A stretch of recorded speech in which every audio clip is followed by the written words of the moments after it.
There is a script that has been handed down to us from our parents and preached by our grandparents.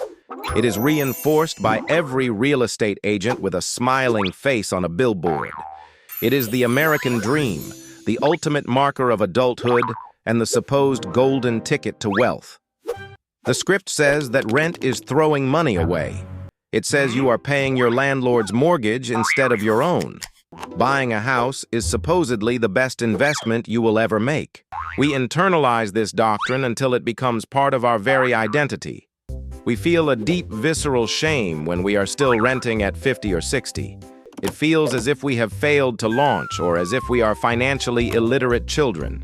We panic buy homes we can barely afford because we are convinced it is the only way to be safe. But I am here to tell you that for many of you nearing retirement, this script is a dangerous lie. The math has changed, the market has changed, and the blind faith in homeownership is a trap. The uncomfortable truth is that for many watching this, your house is not an asset. It is a massive leverage-fueled consumption purchase that is masquerading as an investment. If you feel the pressure to buy, or if you are currently house poor, you need to listen closely. Today we are going to dismantle the rent versus buy myth piece by piece. We are going to expose the unrecoverable costs of home ownership. These are the hidden costs that are mathematically identical to throwing money away. To understand why buying isn't always better, we have to redefine what throwing money away means. When you rent, you pay a monthly fee for a roof over your head, and that money is gone. This is clear and easy to understand. But when you buy a house, you are told that your monthly payment is savings. This is false, especially in the early years of a mortgage. A massive portion of your monthly housing cost as an owner is also thrown away. It is money that never comes back to you and builds zero equity for your future. We call these the unrecoverable costs, and they are silent wealth killers for retirees. First, there is the cost of capital, which is primarily your mortgage interest. In the first few years of a 30-year mortgage, nearly 80% of your payment is interest. You are not paying yourself, you are simply renting money from the bank. If you look at an amortization schedule, it is absolutely terrifying. You might pay $3,000 a month and only $400 reduces your debt. The rest of that money is vapor.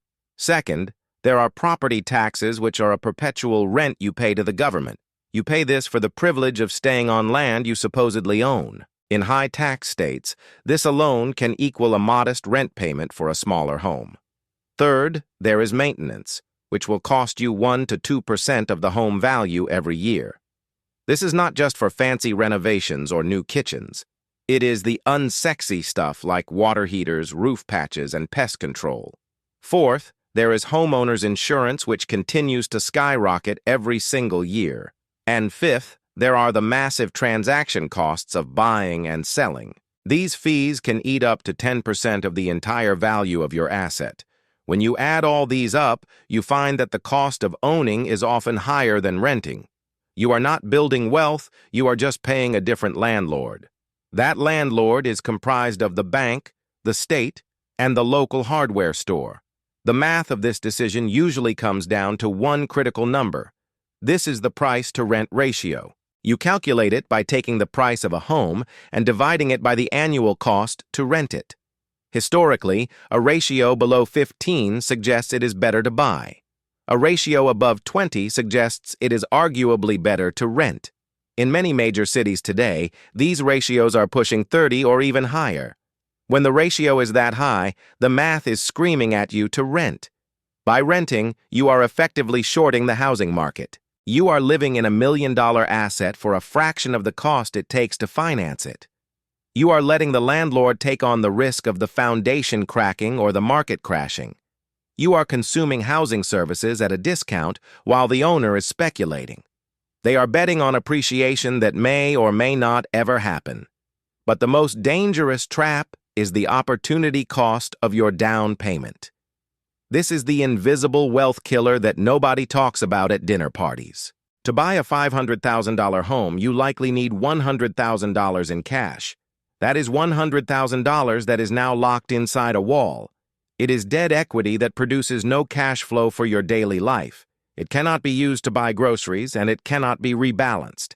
If you had taken that money and invested it in the S&P 500, it would grow.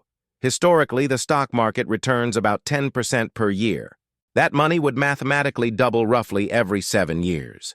By locking it in a house, you are placing a massive bet on one specific local market. You are betting that your neighborhood will outperform the global stock market. A bet that historically real estate loses nearly every single time. Robert Shiller, the Nobel Prize-winning economist, proved this over the last century. Real home prices have barely outpaced inflation over the long term. The massive gains people talk about are usually just inflation illusions. By renting and investing the difference, you maintain liquidity and diversity. This is the rent and invest the difference strategy. And for disciplined people like you, it is a massive wealth accelerant. It turns you from a house-rich but cash-poor prisoner into a liquid millionaire. We also have to talk about liquidity and mobility in the modern world. Your house is an anchor that prevents you from moving when you need to. In a rapidly changing economy, the ability to move is a massive financial asset. If you get a job offer in another city, a renter can leave in 30 days. The homeowner is trapped by closing costs and agent fees.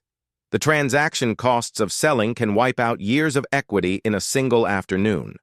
By buying, you are essentially shorting your own mobility. You are betting that your current location will be the best place for you for 10 years. If you are wrong, the exit fee is absolutely brutal. Renting buys you optionality, and in a volatile world, optionality is priceless. Now, I hear the objection that rent always goes up while a mortgage is fixed. This is true, and it is the strongest argument for buying a home. A fixed-rate mortgage is indeed a hedge against inflation. But remember, while the mortgage is fixed, nothing else is. Property taxes go up constantly as cities need more revenue. Insurance premiums are skyrocketing due to climate risks and rising costs. The cost of labor and materials to fix your roof goes up with inflation every year. You are not immune to inflation just because you have a mortgage. And while rent does go up, so does the value of the stock market. If your investment portfolio grows at 10%, it will outpace rent increases. You are using your appreciating assets to pay for your lifestyle. The gap between your investment returns and rent increases is where you win. There is also a profound lifestyle element that gets ignored in the spreadsheets. Homeownership is a part-time job that you never get to quit. It is weekends spent at the hardware store instead of with your friends. It is the stress of hearing a strange noise in the basement at midnight. When you rent, you are outsourcing that stress to someone else. You are buying back your time, which is your most valuable resource. If the dishwasher breaks, you call a number and it gets fixed. That time freedom has a specific value that is hard to calculate, but very real.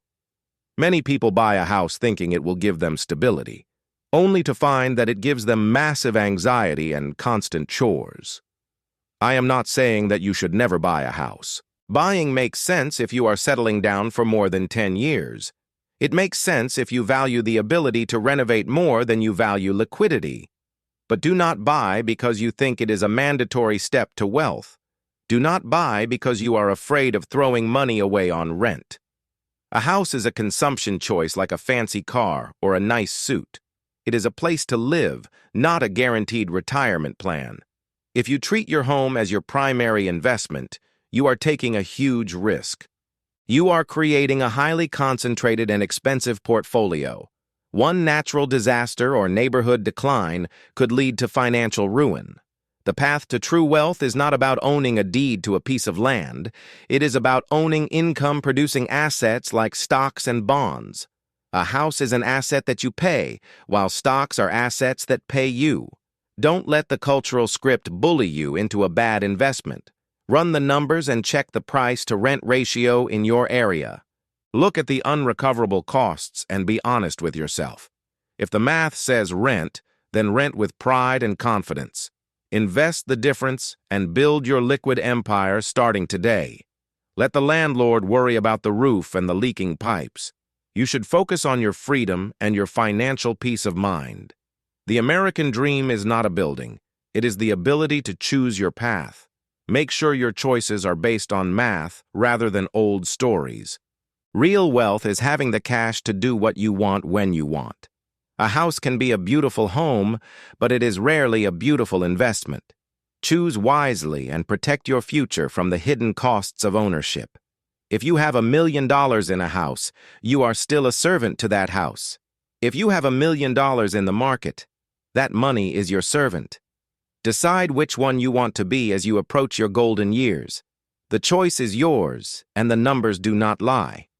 Take a deep breath and look at your bank account instead of your walls.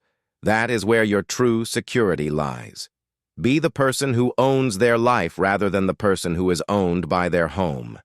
This is the secret to a stress-free and wealthy retirement. Thank you for listening to The Truth today. Go out there and build the life you deserve on your own terms. Your future self will thank you for the liquidity and the freedom. Stay smart and stay liquid. The world is changing, and you must change with it to survive. Build your empire and let the rest of the world worry about the bricks. You are now equipped with the knowledge to win the game of life. Apply it and watch your wealth explode in ways you never thought possible. Goodbye for now and good luck on your financial journey.